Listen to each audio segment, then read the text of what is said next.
Anda menyaksikan Breaking News spesial Hari Ulang Tahun ke-80 Republik Indonesia. Peringatan kemerdekaan menjadi momen penting bagi Indonesia dan salah satu tradisi dalam sejarah kenegaraan adalah digelarnya sidang tahunan MPR dan pidato kenegaraan Presiden. Sidang akan berlangsung di Gedung Nusantara Kompleks Parlemen MPR DPR Senayan, Jakarta. Dan menjelang puncak peringatan Hari Ulang Tahun ke-80 Kemerdekaan RI, Presiden Prabowo Subianto akan menyampaikan pidato kenegaraan perdananya. Sebelumnya, Menteri Sekretaris Negara Prasetyo Hadi mengungkap Asta Cita menjadi tema utama pidato kenegaraan pertama Presiden Prabowo.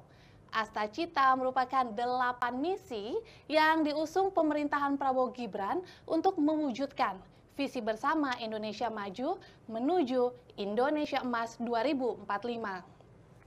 Pidato pertama dijadwalkan berlangsung pukul 9 waktu Indonesia Barat di hadapan MPR, dan sambil menantikan detik-detik menjelang sidang tahunan MPR dan pidato kenegaraan Presiden, saat ini sudah hadir bersama saya di studio Kabar Bursa Direktur Demokrasi and Electoral Empowerment Partnership Indonesia, Neni Nur Hayati. Halo Mbak Neni, apa kabar? Mbak Rati.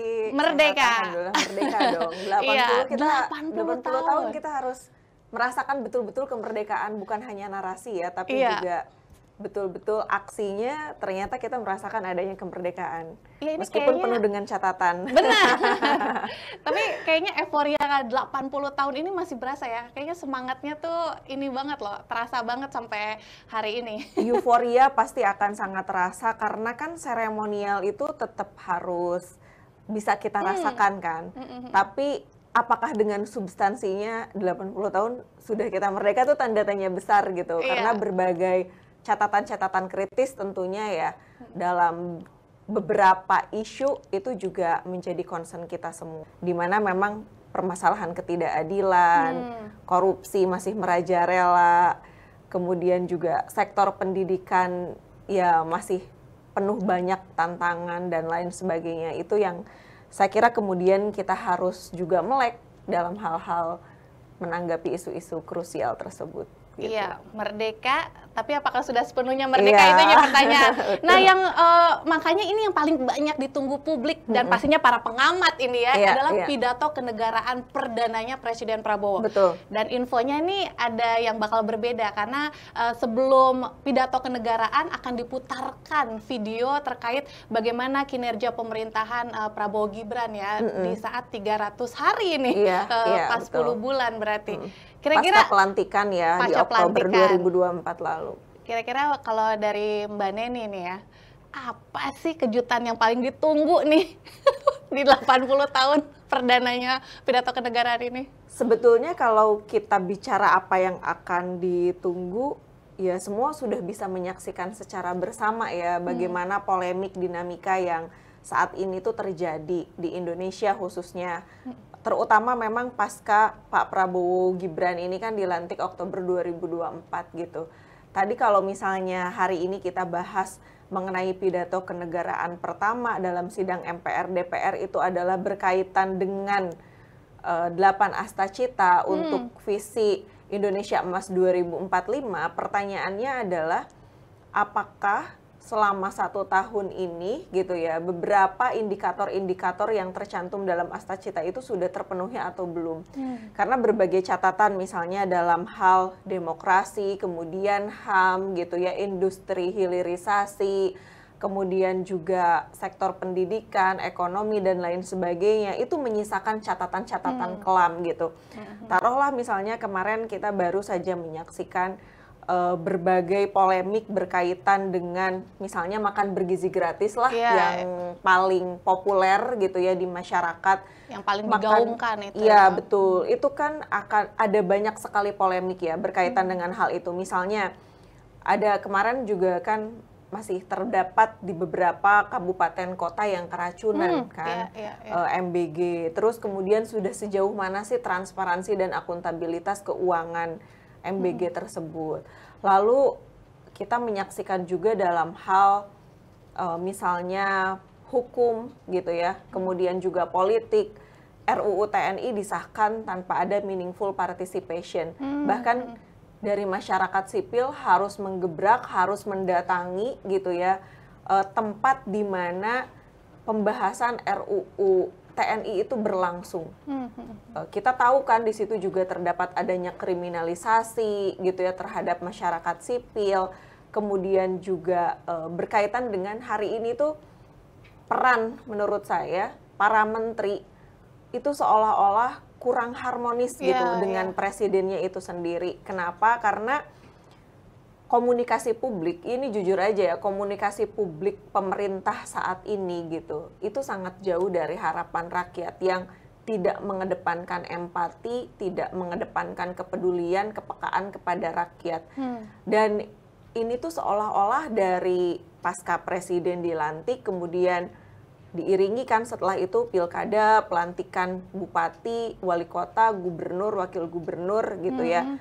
Itu juga seolah-olah tuh sama gitu tipenya dari pusat sampai dengan daerah. Misalnya terakhir kemarin Bupati Pati yang juga itu adalah kader dari partainya Pak Prabowo itu sendiri kan. Bagaimana didemo oleh rakyat, oleh masyarakat karena ada kebijakan-kebijakan yang kontroversial. Ya termasuk juga sama gitu. Di pemerintah pusat sekalipun misalnya nih soal, dulu kita inget banget kan beberapa bulan yang lalu ketika ada dari komunikasi presiden tuh yang menyampaikan misalnya, udah kalau ada kepala babi dimasak aja gitu kan.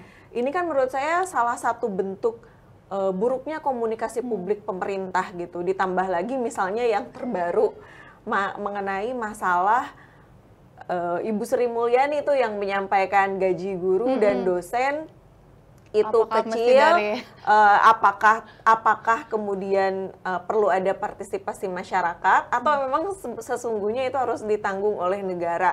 Nah kan kita bertanya, selama ini kan kita sudah patuh untuk membayar pajak gitu ya, sesuai dengan ketentuan pemerintah. Tetapi uangnya kemana? Apakah ada transparansi atau tidak gitu? Masa untuk bayar gaji guru, kemudian dosen saja negara tidak mampu dibandingkan dengan negara-negara lain. Pendidikan itu kan wajahnya negara kita gitu ya. Salah satunya dilihat dari sektor pendidikan. Misalnya di Finlandia, itu kan betul-betul mengedepankan sektor pendidikan. Jadi kalau ternyata di kita jangan-jangan nanti ke depan udah nggak ada lagi nih yang mau untuk jadi guru, untuk jadi dosen, karena gajinya misalnya kecil. Ini kan menurut saya pada akhirnya menjadi problematik sendiri gitu, terkait dengan ucapan-ucapan yang disampaikan oleh para menteri. Kemudian juga misalnya Pak Julhas tuh kemarin menyampaikan, ya masyarakat itu jangan jadi pengemis gitu, minta-minta terus. Dan ini menurut saya memang perlu dilakukan evaluasi. 1 tahun ini terutama ya hampir kita 1 tahun lah ya gitu. Oktober tuh mungkin nanti memang tepat 1 tahun. Tapi selama 300 hari ini apa yang kemudian terjadi, saya berharap pidato kenegaraan yang disampaikan oleh Pak Prabowo ini betul-betul telling the truth gitu. Menyampaikan sesuatu hal yang sesungguhnya yang terjadi di masyarakat. Jangan dibuat-buat, jangan terlalu banyak manipulatif gitu ya.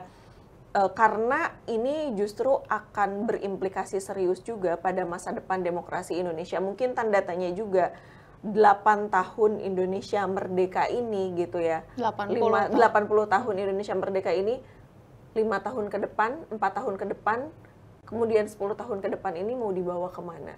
Itu kan pertanyaan besar kita gitu. Karena jujur ketidakadilan hari ini kita menyaksikan sekali pengangguran di mana-mana. Orang hari ini anak-anak muda tuh sulit cari kerja.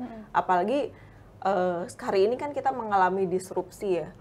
Dan semua lini gitu. Itu termasuk sayangnya media, pernyataan presiden dan jajarannya, bawahannya sendiri justru banyak yang blunder soal itu ya. Blunder, betul. Blunder dan menimbulkan kontroversi kan di publik gitu.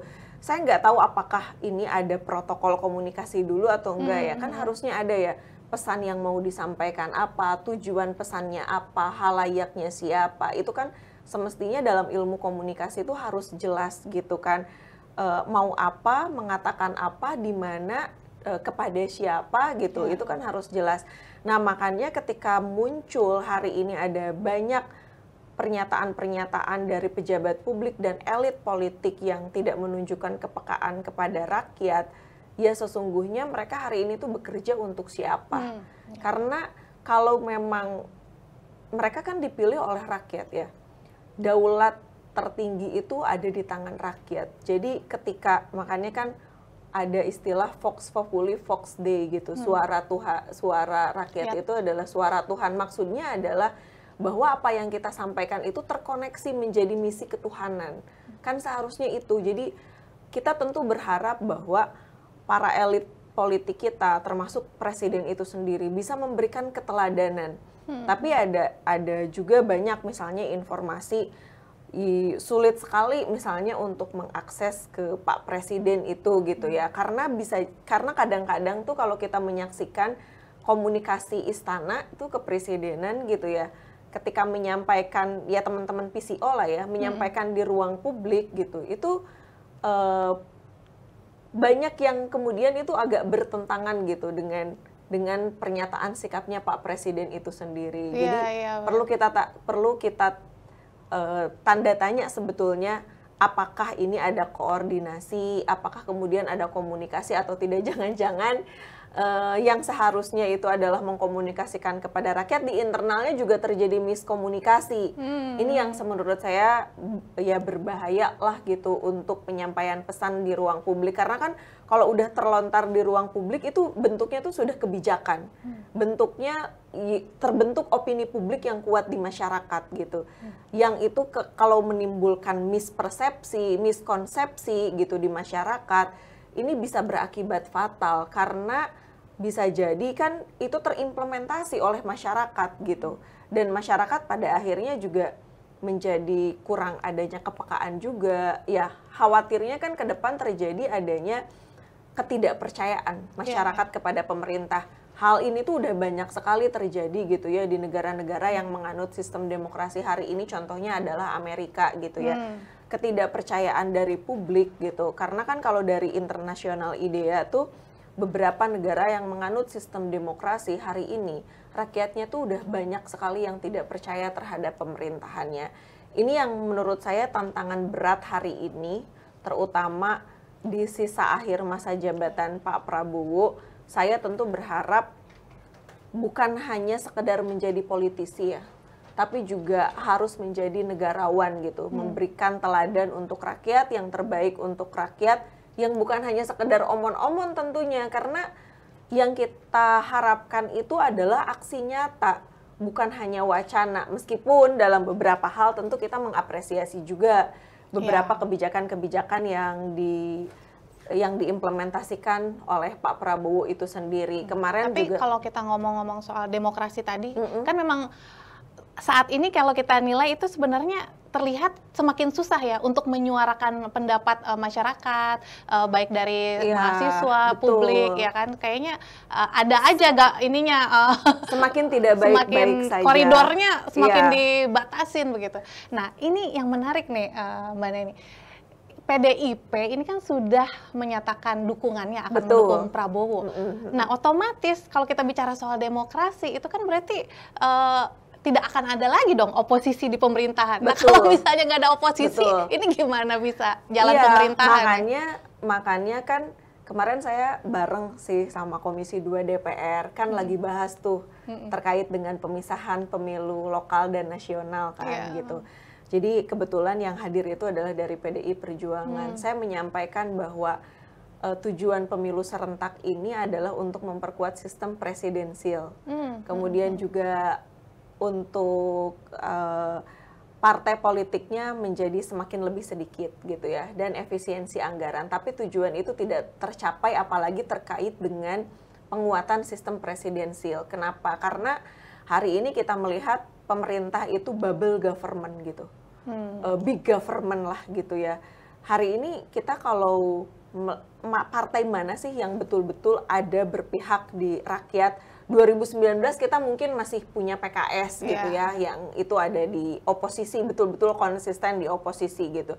Tapi pasca 2024 ini, sekalipun PDI Perjuangan yang kita harapkan itu bisa menjadi partai oposisi, nyata-nyatanya akan bergabung juga dengan pemerintahan. Jadi kalau kita punya kuadran nih, kuadran itu kan ada sumbu X, ada sumbu Y. Kalau misalnya negara terlalu kuat gitu ya, kemudian masyarakatnya lemah, itu kan pada akhirnya akan menciptakan otoritarianisme. Ini yang berbahaya gitu Mbak. Kita akan kembali lagi ke Orde Baru kah gitu kan. Tapi sebaliknya ketika masyarakat terlalu kuat, kemudian pemerintahnya lemah, ini akan menciptakan mobokrasi. Yang paling bagus itu yang seperti apa? Sumbu X dan sumbu Y ini tuh bisa seimbang, bisa terbangun checks and balance gitu. Dan ketika hari ini kita tidak bisa menyampaikan aspirasi kita kepada partai politik manapun atau kepada wakil rakyat yang seharusnya mereka mendapatkan mandat dari rakyat, contoh misalnya DPR gitu ya, kemudian MPR, DPD, atau bahkan mungkin DPD tuh nggak kedengeran sama sekali nggak sih, cuman hanya sebagai pelengkap aja gitu ya, itu nggak kedengeran sama sekali gitu ya. Pada akhirnya kita tuh sebagai rakyat akhirnya harus berjuang sendiri, melakukan perlawanan, ketertindasan terhadap pemimpin-pemimpin yang melakukan kesewenang-wenangan. Tadi kalau bicara soal kebebasan berpendapat, The Economist Intelligence Unit itu kan menyampaikan bahwa kenapa Indonesia ini masih masuk dalam kategori flow democracy atau demokrasi yang cacat. Salah satu indikator utamanya yang kita tuh paling merosot banget dalam hal budaya politik dan kebebasan berpendapat. So that's my point gitu, bahwa hari ini ketika kita menyuarakan kebebasan berpendapat itu ternyata tidak mudah gitu di era sekarang. Apalagi media kan? Iya, apalagi sekarang sebetulnya sudah kita, banyak teror betul, media juga. Itu pernah saya alami nih, jadi curhat nih. Kemarin saya kan mengkritik tuh, nggak mengkritik sebetulnya, saya hanya memberikan himbauan kepada seluruh kepala daerah nih yang pasca terpilih di Pilkada serentak 2024, tolonglah jangan pakai buzzer, menggunakan pemborosan anggaran pemerintah gitu kan. Tolong jangan juga melakukan terlalu banyak pencitraan, dan sebetulnya negara itu tidak perlu takut kepada rakyatnya yang bersuara kritis gitu, yang untuk menyampaikan pendapat, karena ini adalah bentuk kecintaan kita nggak sih kepada negara. Ini tuh bukan kebencian gitu. Jadi kritik itu bukan caci maki, kritik itu bukan kebencian, kritik itu bukan penghinaan. Itu yang harus menurut saya mindset di para elit politik ini tuh terbangun. Karena ketika kemarin saya bikin salah satu video berkaitan dengan hal itu, saya nggak mention kepala daerah manapun. Tiba-tiba ada kepala daerah yang merasa tersinggung. Lalu bikinlah klarifikasi terkait dengan TikTok saya, sampai di akhirnya salam ya untuk mbak-mbak yang pakai kerudung gitu kan. Setelah itu besoknya foto saya terpampang dong di di 5 akun resmi pemerintah provinsi. Dan menurut saya dari situ kemudian muncul serangan-serangan digital. Serangan-serangan digitalnya juga yang belum pernah saya dapatkan sebelumnya, karena di situ ada ancaman pembunuhan, ada ancaman penyiksaan. Setiap hari itu berarti saya tuh diteror. Lu lagi di mana? Gue mau tabrak lu gitu. Oh, ini dialamin langsung ya? Dialamin langsung, bahkan saya screenshot semuanya gitu ya. Termasuk juga telepon-telepon yang nggak dikenal gitu. Syakur di mana gitu kan? Saya mau tabrak, terus misalnya saya supir truk, saya kalau ketemu sama kamu saya akan lindes kamu sampai kamu mati, kayak gitu-gitu. Jadi itu tuh udah, kalau KBGO tuh wah udah parah banget lah. Saya udah dibilang iblis lah, ini baru seorang neni aja ya yang betul. Tapi kok kenapa, pertanyaannya kan gini, kok kenapa merasa sangat resah sekali dengan TikTok saya? Kalau kemudian itu tidak merasa, ya udah dong gitu kan. Nggak perlu kemudian ngerasa baper. Nah, saya melihat hari ini karakter dan tipe-tipe pemimpin daerah juga pemerintah pusat itu pemimpin yang anti kritik. Tapi seolah-olah mereka tuh menyampaikan tidak anti kritik, kita membuka masukan, saran dan lain sebagainya, tetapi justru yang terjadi malah anti kritik itu. Kan ketika kita didoxing, saya akhirnya harus somasi. Saya kan merasa saya tidak menyampaikan itu hanya tersudut untuk salah satu gitu ya. Tapi untuk kepala daerah tertentu, tapi untuk semua. Tapi ketika sudah seperti ini kan, ya siapa yang mau bertanggung jawab gitu. Jadi pada akhirnya saya melihat fakta yang ada hari ini bahwa ya kita belum merdeka dalam hal freedom of speech and freedom of expression. Gitu, Nah, ini yang menariknya ini kan sebenarnya dalam beberapa kali kesempatan, kalau misalnya udah dibilang berkali-kali sih sebenarnya Presiden Prabowo sendiri kan menyatakan pemerintah itu tidak anti kritik, Betul. hanya komunikasi kita saja yang perlu diperbaiki seperti itu ya. Tapi di sisi lain, beberapa kali kesempatan juga nih pada saat beliau berpidato, justru terkesannya justru anti kritik dan menyerang para pengkritiknya begitu secara terbuka ya di beberapa kali kesempatan pidatonya.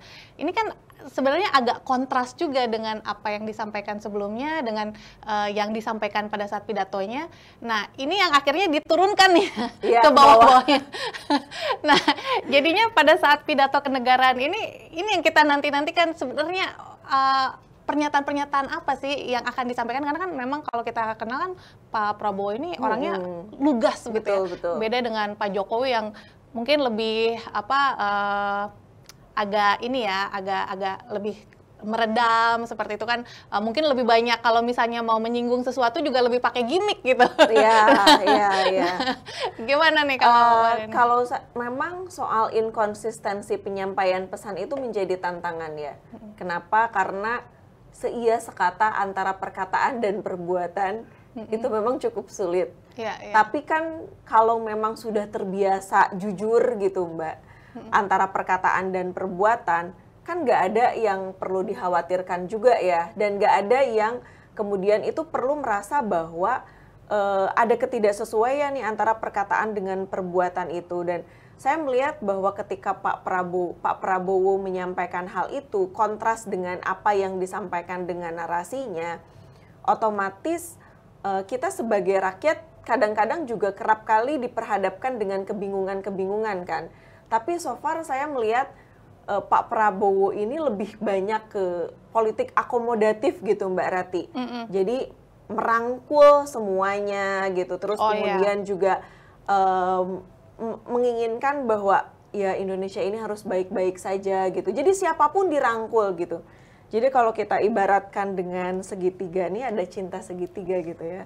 Cinta segitiganya itu antara Pak Prabowo, Pak Jokowi dengan Ibu Megawati gitu. Baik, Mbak Neni, ini tampaknya kita harus sudah bergabung dengan Kompleks Parlemen Senayan Jakarta karena tampaknya acara sudah dimulai. Dan sahabat kabar Bursa, langsung saja kita bergabung di Kompleks Parlemen. Ya, baru saja Anda menyaksikan pidato kenegaraan Perdana Presiden Prabowo, di mana secara garis besar bisa kami ulas sedikit bahwa Prabowo mengulas kinerja 300 hari pemerintahannya, mulai dari MBG hingga Danantara. Dan banyak juga capaian yang diklaim berhasil oleh Presiden seperti pertumbuhan ekonomi, membuka lapangan kerja khususnya di bidang hilirisasi, bahkan juga diklaim di mana tingkat pengangguran nasional mampu ditekan ke level terendah sejak 98, sampai bagaimana kinerja atau keberhasilan dari pemberantasan korupsi. Dan masih bersama kami di sini Direktur DIP, Mbak Neni, gimana nih dari secara keseluruhan yang diulas oleh Presiden Prabowo, bagaimana menurut pendapatnya Mbak Neni sendiri, dan juga bagaimana nih terkait pendapat dari sosial media sendiri, publik di sosial media? Iya, tadi kan saya menyimak pidatonya dari mulai Ketua MPR, Ketua DPR, kemudian sampai dengan pidato Presiden gitu ya. Tiga-tiganya saling mengapresiasi antar satu dengan yang lainnya, dan tentu ini sangat memukau sekali ya ketiganya ketika menyampaikan pidatonya, dan sangat idealis saya kira, mengedepankan kepentingan rakyat, lalu hal-hal yang kemudian itu mengakomodasi apa-apa saja yang menjadi keresahan-keresahan rakyat dan ditindaklanjuti serius oleh eksekutif maupun legislatif. Nah, ada yang menarik, beberapa hal yang kemudian saya highlight, meskipun sebetulnya kalau kita lihat nih Mbak Rati, dari survei-survei 100 hari, 200 hari, kita nunggu nih 300 hari seperti apa, itu biasanya memang tingkat kepuasan publik itu di atas 80%. Waktu itu sempat DIP Indonesia juga bekerja sama dengan lembaga survei Indonesia gitu ya, lembaga survei nasional, itu merilis juga kan 100 hari kerja Pak Prabowo, 200 hari kerja Pak Prabowo, itu tingkat kepuasan publik macam-macam, ada yang dari MBG, ada yang dari kesehatan gratis, ada juga tadi yang hilirisasi, kemudian tapi yang sangat rendah itu dari persepsi publik adalah terkait dengan pemberantasan korupsi dan penegakan hukum gitu.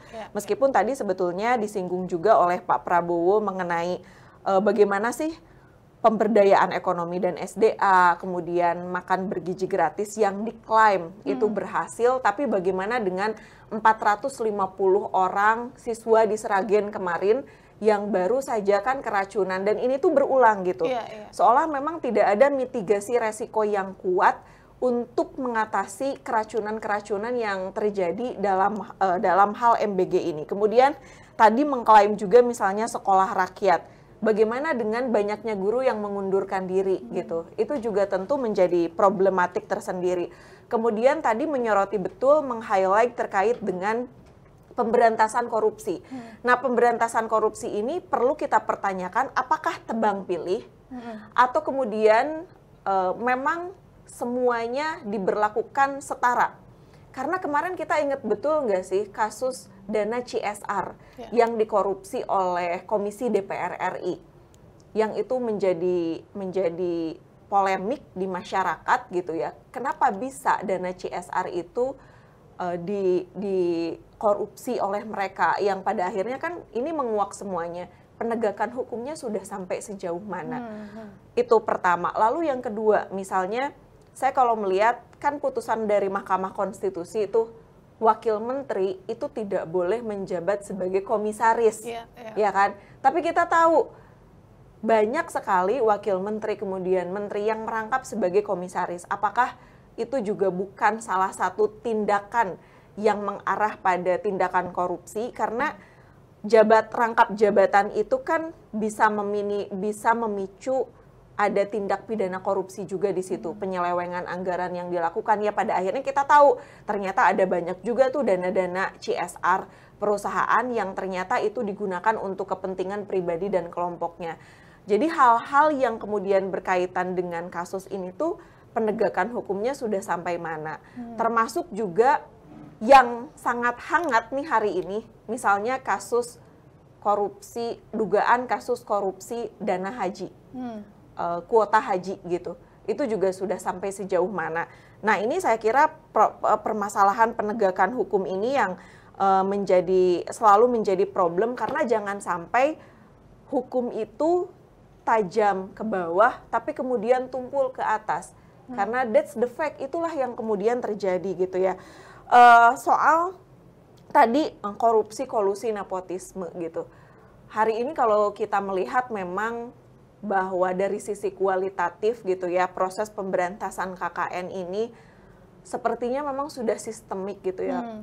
Negara kita itu permasalahannya itu betul-betul sudah sistemik. Makanya Buya Sapi'i Ma'arif pernah menulis judul di artikel Kompas almarhum pada saat itu, mentereng di luar tapi remuk di dalam gitu. Jadi ada banyak hal yang kemudian tidak bisa diselesaikan nih di internal, tapi di eksternal gitu itu seolah-olah terlihat bagus karena ada pembentukan opini publik, memainkan manipulasi sosial media yang pada akhirnya publik mengatakan bahwa ini adalah baik-baik saja gitu. Lalu tadi Mbak Rati juga menyinggung masalah pengangguran yang itu diklaim juga berhasil. Tapi bagaimana juga dengan janji Pak Prabowo itu sendiri dan Gibran membuka 19 juta lapangan kerja. Kemarin saja waktu di Bekasi itu dibuka job fair gitu, itu kan sangat berdesak-desakan, membludak, dan ternyata sebanyak itu ya gitu kan. Anak-anak muda hari ini, orang-orang yang tidak punya pekerjaan gitu, lalu kemudian mereka mendaftar sampai berdesak-desakan seperti itu gitu. Jadi klaim bahwa keberhasilan dalam hal penanggulangan pengangguran itu indikatornya seperti apa? Saya kira memang ini perlu diperjelas gitu. Terus yang menurut saya belum juga banyak disinggung soal perlindungan data pribadi. Mbak Ranti, ini penting menurut saya karena kemarin itu ada isu bahwa data kita kemudian dijual ke Amerika, lalu sudah ada transaksi dan lain sebagainya. Karena kan kita publik kan tidak pernah tahu menau ya terkait dengan hal itu. Perlindungan data pribadi ini selalu menjadi isu krusial gitu. Karena data-data bocor, data pemilu aja misalnya seringkali kan kita bocor gitu. Itu juga yang menurut saya perlu menjadi tantangan, dan ini ke depan itu seperti apa gitu ya. Lalu berdasarkan tadi yang saya simak gitu, dari Ketua MPR, kemudian DPR, kemudian Presiden itu sendiri, belum jelas langkahnya untuk masa depan IKN ini seperti apa, Mbak Ranti. Karena misalnya hasil kajian dari Lembaga Hikmah Kebijakan Publik Pimpinan Pusat Muhammadiyah, yang di situ diketuai wakil ketuanya yang membidangi itu adalah Pak Busro Mukodas, mantan Ketua KPK. Hasil di penelitiannya itu mengungkap IKN itu menjadi tempat prostitusi gitu. Dan itu banyak sekali, termasuk juga penyebaran HIV AIDS dan lain sebagainya. Ini masa depan IKN ini mau seperti apa di era Pak Prabowo gitu. Saya kira kalau kemudian ini akan diberhentikan atau kemudian akan dilanjutkan gitu ya, kejelasannya bagaimana? Karena jangan sampai penghamburan anggaran terus-menerus dilakukan, sementara gitu Pak Prabowo sendiri mungkin tidak punya juga kepikiran untuk berkantor di IKN atau untuk kemudian melanjutkan pembangunan IKN, yang IKN juga kemudian pembangunannya ditunda dan lain sebagainya. Tapi publik kan kita mempertanyakan mengenai hal itu.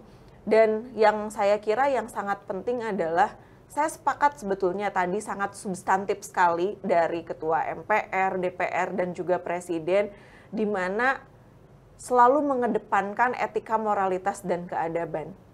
Selalu berdiri di atas kepentingan rakyat. Tapi yang menjadi pertanyaan adalah, kenapa berdalih di atas kepentingan rakyat padahal menyelewengkan suara rakyat, padahal mengabaikan suara rakyat. Itu yang jadi tanda tanya besar kita. Seharusnya 80 tahun kita merdeka, permasalahan-permasalahan seperti itu tuh sudah selesai. Sudah tidak perlu lagi kita pertanyakan.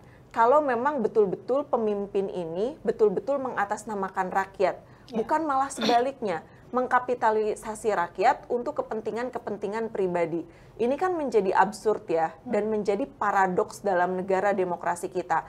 Kalau kita baca buku di Harvard University, itu ada judulnya Republic Clause gitu, di mana pemerintahan dengan tata kelola yang buruk itu sama dengan tidak jauh dengan penjahat atau penjahat yang mereka bersembunyi dan juga secara terang-terangan gitu. Jadi bagi saya peringatan ini itu harusnya menjadi warning, bukan hanya terjadi di negara Amerika, tetapi juga di Indonesia. Misalnya Stephen Levitsky dan Neil Ziblatt menulis buku How Democracies Die. Kenapa demokrasi itu mati di satu negara? Itu ternyata bukan karena kudeta militer, tetapi karena pemimpin yang terpilih dari pemilu, kemudian itu otoriter, dan melemahkan institusi-institusi penegakan hukum, juga institusi-institusi pemerintahan. Hari ini kita kalau bicara soal penegakan hukum, pemberantasan korupsi, kita masih mau berharap sama siapa? PR-nya masih banyak. Sebenarnya kita mau berharap kepada KPK. Mantan ketua KPK itu melanggar etik loh. Sebelum Pak Setio ini, Pak Firly misalnya, kemarin melanggar etik gitu. Lalu kita mau berharap sama siapa? Termasuk juga mungkin KPK hari ini yang banyak dipertanyakan, kenapa kok tebang pilih? Kalau misalnya kita bicara dari sisi penegakan hukum, sebenarnya masih banyak gitu ya PR ke depan. Betul. Kalau dari highlight yang tadi banyak dipaparkan, yang menjadi sebenarnya sorotan utama kok tidak terjawab di pidato kenegaraan yang sebenarnya sangat-sangat dinantikan oleh publik. Gebrakan apa sih yang mau disampaikan Pak Prabowo ini kan? Karena sebenarnya kalau kita melihat secara keseluruhan ini, keseluruhan pidatonya Pak Presiden sebenarnya sama aja loh dengan pidato-pidato yang berkali-kali sudah pernah disampaikan beberapa kali di pidato sebetulnya sebelumnya. Sangat normatif ya. Iya, saya melihat sangat normatif, dan memang wajar kalau memang mengedepankan idealisme gitu. Karena ini kan untuk menenangkan psikologis publik. Jadi lebih kayak psikologis publik bahwa pencitraan aja ya, gitu. bahwa Indonesia ini baik-baik aja loh gitu. Nggak ada yang namanya Indonesia gelap gitu kan. Nggak ada yang namanya kita kabur aja dulu yuk gitu ya. Dari Indonesia nggak ada. Jadi mengatakan bahwa ini sebetulnya untuk menenangkan psikologis publik, sekali lagi bahwa di Indonesia ini demokrasi kita semua aman-aman aja, tidak ada hal-hal yang kemudian itu dicurigai, yang kemudian itu bisa berimplikasi serius pada penurunan demokrasi. Tapi kalau tadi sekali lagi kita singgung soal pemberantasan korupsi, berkali-kali statement Pak Presiden itu sendiri juga menyampaikan misalnya korupsi dimaafkan gitu ya. Lalu kemudian koruptor dimaafkan, lalu bagaimana dengan nasib anak istrinya gitu. Yang bagi saya ini ada hal tadi paradoksial gitu dari statement yang disampaikan. Jadi antara narasi dengan aksi itu cukup jauh berbeda nggak sih dari apa yang kemudian disampaikan oleh Pak Prabowo yang selalu digaungkan mengenai penegakan hukum dan pemberantasan korupsi. Karena pada faktanya gitu ya, proses penegakan hukum yang ugal-ugalan, yang kemudian serampangan gitu, itu menjadi sesuatu yang serius, tapi hal ini juga tidak menjadi atensi khusus dari Pak Presiden. Ya kalau kemudian kemarin misalnya ada abolisi dan amnesti gitu untuk Pak Hasto dan kemudian Tom Lembong, kan yang menjadi pertanyaan kenapa baru di akhir? Kenapa seperti menjadi pahlawan kesiangan? Padahal kan proses hukumnya sudah berjalan cukup panjang gitu, beberapa bulan. Tapi kenapa baru dihentikan pada saat itu? Itu kan menjadi tanda tanya publik juga yang, tapi bagaimanapun saya selalu bilang bahwa Mbak Ranti, pesimis kita itu tidak akan pernah menyelesaikan permasalahan bangsa. Jadi kita harus tetap optimis, kita nih semua sebagai masyarakat sipil, teman-teman media gitu, jadilah cahaya di tengah kegelapan. Saya selalu bilang seperti itu, karena bagaimanapun di tengah kegelapan yang ada saat ini, kita masih mengharapkan ada setitik cahaya yang bisa menerangi dan itu bisa membawa implikasi perubahan besar. Makanya kita sebagai masyarakat sipil, ya do what you can do lah. Kita lakukan apa yang bisa kita lakukan, karena perubahan yang besar itu tidak akan pernah terwujud kalau kita tidak memulai hal yang kecil. Jadi small thing become big things. So that's the point gitu. Ya, makanya ini kayaknya pengen mengarah juga nih, karena ini menarik kalau tadi ya, apakah sebenarnya Indonesia masih gelap berarti kan? Tapi sebelum dijawab pertanyaannya, ini ada sahabat kabar bursa ini yang sudah bergabung sama kita di live chat, ingin bertanya langsung nih sama Mbak Neni.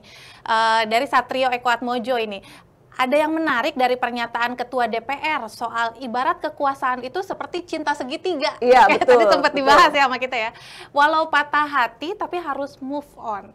Kira-kira maksudnya apa sih nih dari pernyataannya Mbak Puan ini? Iya, sebetulnya kan Mbak Puan ini melihat Pak Prabowo ini politiknya sangat akomodatif tadi ya. Jadi sangat soft sekali bagaimana kemudian Pak Prabowo itu sowan ke Ibu Mega, tapi setelah sowan dari Ibu Mega, Pak Prabowo juga sowan tuh ke Pak Jokowi gitu di Solo. Nah sehingga publik itu ingin melihat bahwa ya ini seperti cinta segitiga. Jadi setelah yang ini untuk meredam kecemburuan, namanya cinta segitiga itu kan pasti gejolak potensi cemburunya tinggi ya Mbak Ranti. Yang pernah merasakan tentu saja. Kalau yang tidak pernah merasakan tidak tahu bagaimana rasanya mengalami kecemburuan itu gitu. Ketika untuk mengatasi kecemburuan itu maka sowan juga ke Pak Jokowi. Jadi memang tapi bisa jadi juga bahwa sowannya ke Ibu Megawati itu salah satu bentuk Pak Presiden ingin memutus stigma publik di mana ada istilah matahari kembar. Oh iya, ya kan? Iya. Matahari kembar waktu itu kan di mana ada banyak sekali masyarakat kita gitu ya yang bilang bahwa gimana nih Pak Prabowo nggak bisa move on dari Pak Jokowi, ada dalam bayang-bayang Pak Jokowi, sehingga mungkin dari hal itu Pak Prabowo mencoba sowan gitu ya ke Ibu Megawati, karena kan sebetulnya secara personal nggak ada masalah kan gitu. Pak Prabowo dengan Bu Megawati ini, yang bermasalah kan hanya Pak Jokowi gitu ya, karena ya sebagai kader partai PDI yang dibesarkan oleh partai PDI yang sekarang sennya ke kanan tapi beloknya tuh ke kiri gitu, atau bahkan bukan belok ke kiri lagi gitu ya. Udah ke kiri, belok lagi gitu ya, sampai dengan ada menggunakan alat-alat kekuasaan negara, misalnya Mahkamah Konstitusi atau kemudian Mahkamah Agung itu yang dianggap sudah menyimpang dari etika moralitas keadaban. Nah, Pak Prabowo tidak ingin publik kemudian menganggap bahwa Pak Prabowo ini ada dalam bayang-bayangnya Pak Jokowi ketika memimpin, meskipun kita nggak bisa memungkiri loh, 60% kabinet merah putih itu masih menjadi bagian dari di eranya Pak Jokowi gitu. Sehingga ya untuk lagi-lagi ini untuk menenangkan psikologis publik sih, untuk terlihat bahwa Pak Prabowo ini ya menjadi pemimpin yang berwibawa lah di mata rakyatnya, sehingga bagaimanapun ketika kemarin ya mencoba semuanya diakomodasi gitu ya, untuk selalu yang digaungkan itu adalah untuk kepentingan bangsa dan negara. Jadi memang Pak Prabowo sendiri memang tidak ingin terjadi adanya disintegrasi, karena kan kalau seperti ini kita lelah juga ya, melihat elit perpolitikan yang satu bahas ijazah misalnya. Nah, tapi ini ada nggak arahnya menuju yang tadi yang sempat kita bahas, kan sempat terputus tadi bahwa PDIP itu akan merapat begitu ya, akan mendukung Prabowo. Kalau melihat itu sih menuju ke sana, ya kalau melihat itu sih sebetulnya cukup clear ya menurut saya. Hari ini kita udah nggak bisa lagi bicara adanya partai yang oposisi. Kita mau berharap sama siapa partai politik yang mengedepankan suara rakyat, mengedepankan kepentingan rakyat. Enggak. Tapi sehat nggak kalau pemerintahannya kayak gitu ntar? Ya jelas tidak. Makanya satu-satunya civil society is the key right now gitu. Kalau masyarakat sipil ini hari ini terfragmentasi, maka tidak akan ada yang bisa membangun checks and balancing yang kuat untuk pemerintahan saat ini. Jadi, tapi pemimpin juga menurut saya hari ini leadership is the key juga. Bagaimana harmonisasi, kemudian juga berkesinambungan dari pemerintah pusat sampai dengan daerah. Hari ini misalnya pemerintah pusat bicara tadi, Indonesia Emas 2045. Kita tahu 8 astacitanya Pak Prabowo. Jangan sampai masyarakat itu menganggap ini Indonesia emas atau Indonesia cemas ya. Nah, kita kan sebagai anak muda cukup kritis melihat hal itu gitu, karena berbagai polemik, berbagai dinamika yang ada, perpolitikan, kemudian ekonomi, masalah lingkungan hidup juga. Kita nih sebagai anak muda kan, apakah 10 tahun yang akan datang kita masih bisa nggak ya menghirup udara sehat seperti sekarang gitu. Di Jakarta aja kan udah banyak polusi gitu. Dan saya kira tadi RPJMN yang itu sudah dirancang oleh Pak Prabowo dan kawan-kawan gitu, itu bisa sampai ke daerah terintegrasi, tapi juga tadi bahas juga kan soal efisiensi anggaran. Dan efisiensi anggaran itu untuk daerah-daerah yang PAD-nya rendah, mereka cukup kesulitan juga untuk menambal biaya-biaya dan kebutuhan-kebutuhan yang ada di daerah. Kenapa? Karena mereka hanya mengandalkan transfer di tingkat pusat. Makanya akhirnya lahirlah pajak-pajak. Betul, pajak-pajak yang tidak rasional. Terus mereka membuat kebijakan-kebijakan serampangan tanpa ada kajian, tanpa ada masukan dari meaningful participation dari masyarakat sipil. Itu yang kemudian pada akhirnya tadi kalau Pak Prabowo bilang efisiensi anggaran ini adalah untuk kesetaraan, untuk keadilan. Lalu bagaimana dengan daerah-daerah yang PAD-nya kecil, yang mereka yang udah nggak bisa lagi mau dari mana? Misalnya nih sekarang dari tambang, tadi bicara soal tambang soalnya. Tambang juga banyak banget tambang yang ilegal gitu kan. Hanya dikuasai oleh oligarki-oligarki tertentu yang mereka nggak ada juga kontribusi untuk negara. Jadi mereka kelola sendiri nih, itu banyak banget terjadi di Jawa Barat misalnya. Nah, problem seperti ini solusinya harus seperti apa gitu. Ini kan sebetulnya yang terjadi saat ini. Misalnya kemarin kasus nikel di Raja Ampat itu kalau bukan dari suara publik gitu ya. Itu salah satu menteri udah langsung tuh menggol-golkan aja kan. Tapi karena kita terus bersuara, pada akhirnya itu di-hold, ditunda, atau kemudian dibatalkan. Jadi fenomena yang terjadi saat ini tuh hanya hilir permasalahan saja. Tapi hulu dari permasalahan ini apa gitu. Makanya kalau kita tanya dari mana kita harus menyelesaikan, ya dari hulu ke hilir, dari hilir ke hulu. Semuanya harus harus secara komprehensif dibenahi. Karena kalau tidak, negara ini tuh akan semakin lebih rusak lagi gitu. Gitu, Berarti Mbak. kuncinya sebenarnya ada di sisi kepemimpinan Pak Prabowo Betul, sendiri betul, begitu ya. betul. Nah ini Mbak Neni ada lagi yang mau nanya nih, pas banget sama pertanyaan dari Lela Naning Jagat Mayapada.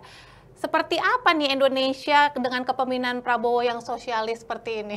Ini berarti kuncinya kan kepemimpinannya Pak Prabowo Iya. berarti ya. Ya, gimana nih? Sebetulnya sosialis itu satu sisi ada kelemahan, ada kelebihan tentu saja ya gitu. Yang terlalu banyak merangkul gitu, tapi satu sisi jangan sampai juga ada banyak layer-layer nih gitu. Layer-layer yang saya maksud itu adalah untuk mengetahui apa maksud Pak Prabowo gitu dalam hal satu program atau satu kebijakan atau kemudian statementnya Pak Prabowo gitu, itu tidak bisa ditafsirkan oleh para anggotanya di bawah. Ini kan yang kemudian menjadi repot juga. Jadi tadinya sosialis, tapi ketika terjadi ada banyak sekali hambatan-hambatan dan sumbatan-sumbatan komunikasi di eranya Pak Prabowo ini, itu juga menjadi problem tersendiri. Akhirnya ini sosialis yang dimaksud itu sosialis yang seperti apa gitu.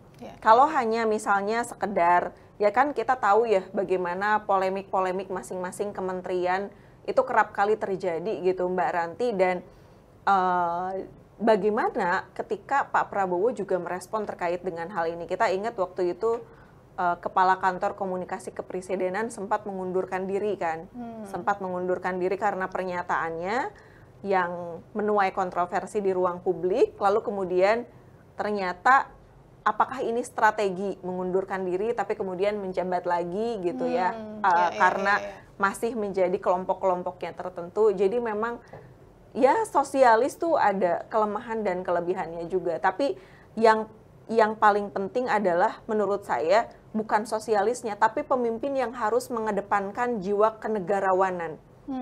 Menjadi politisi itu gampang, Mbak.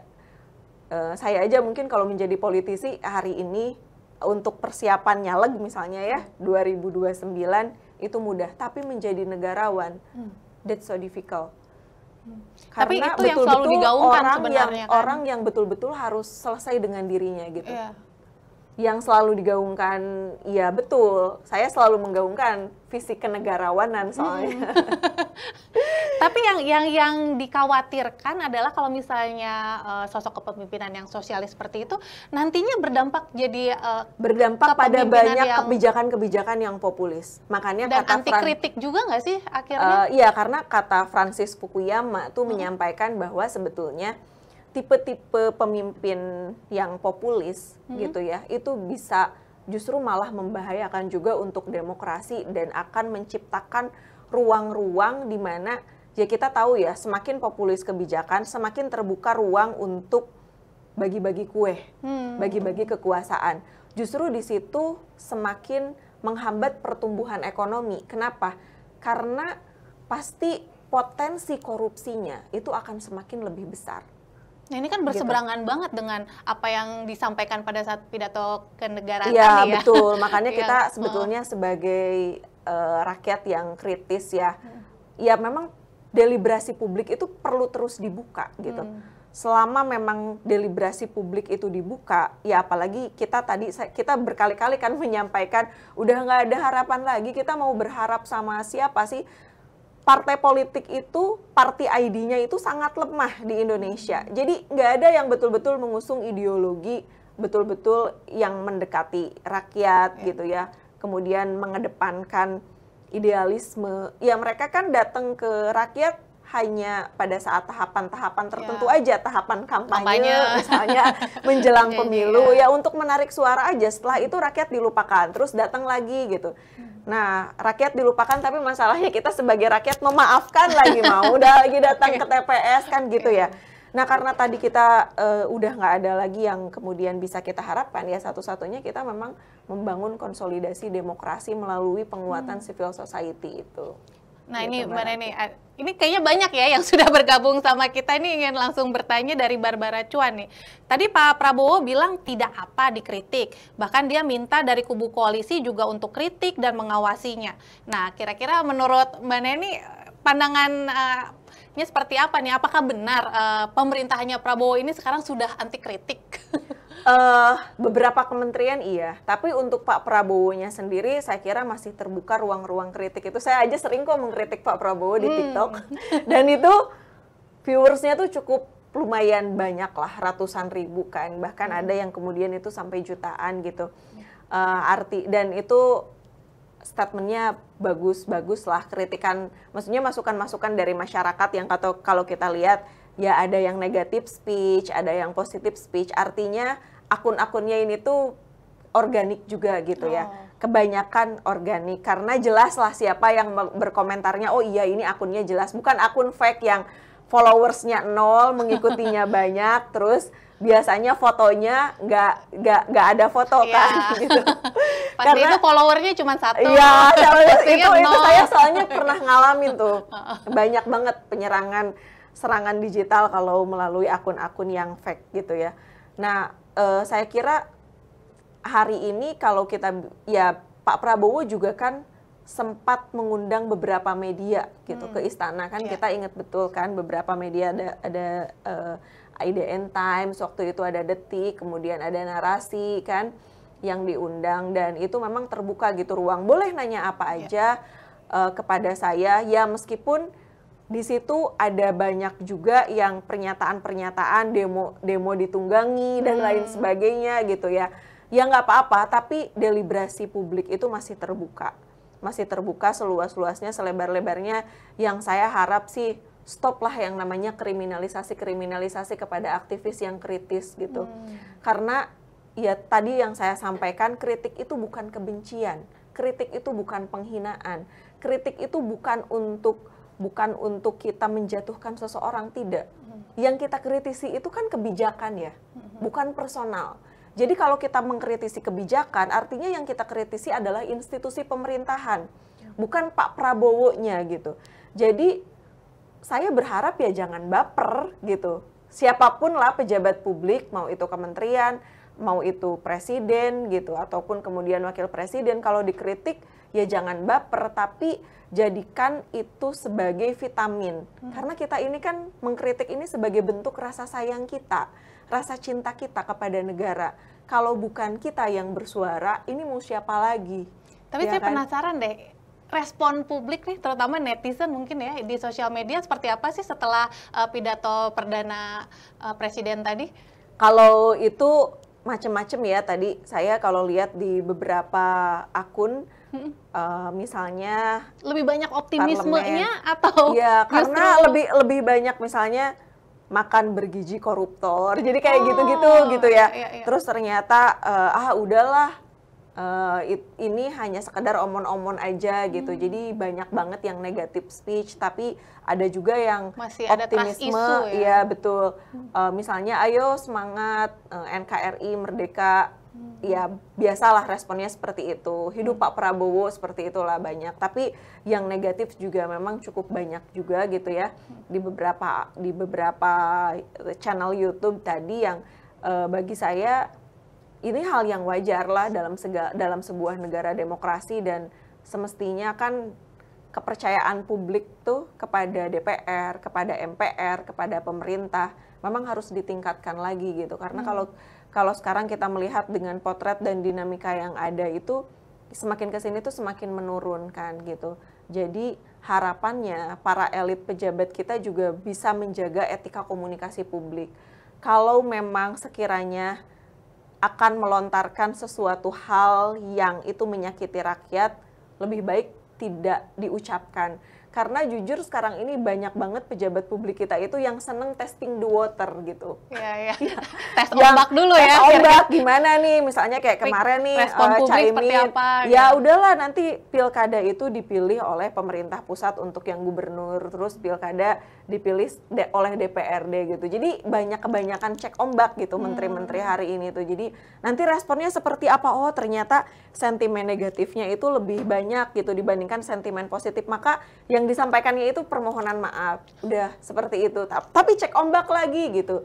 Gaya-gayanya itu gaya-gaya pola komunikasi yang menurut saya tuh klasik gitu. Harusnya kan kita kalau bicara soal algorithmic leadership ya, kita udah paham nih psikologis publik seperti apa, respon publik seperti apa. Mestinya mereka bisa lebih peka juga untuk bisa menanggapi pernyataan-pernyataan dan bisa melakukan komunikasi publik yang semakin lebih baik lagi, termasuk untuk presiden itu sendiri ya. Karena ya seharusnya kan presiden ada protokol komunikasinya lah disiapkan agar segala sesuatu hal yang disampaikan ke ruang publik itu betul-betul berdasarkan analisa dan data yang akurat gitu. Oke, terakhir nih Mbak Neni, tadi yang pertanyaan yang belum dijawab, Indonesia masih gelap nggak setelah sidang istimewa tadi dan juga tentunya setelah pidato kenegaraan presiden, kira-kira Indonesia masih gelap atau Indonesia masih cemas? Masih gelap, tapi kita masih punya kesempatan untuk membuat Indonesia ini semakin terang. Tadi saya selalu menyampaikan, saya selalu penganutnya Habermas kan, dalam deliberatif demokrasi Jürgen Habermas, sekali lagi saya selalu menyampaikan, pesimis kita tuh nggak akan pernah menyelesaikan permasalahan gitu.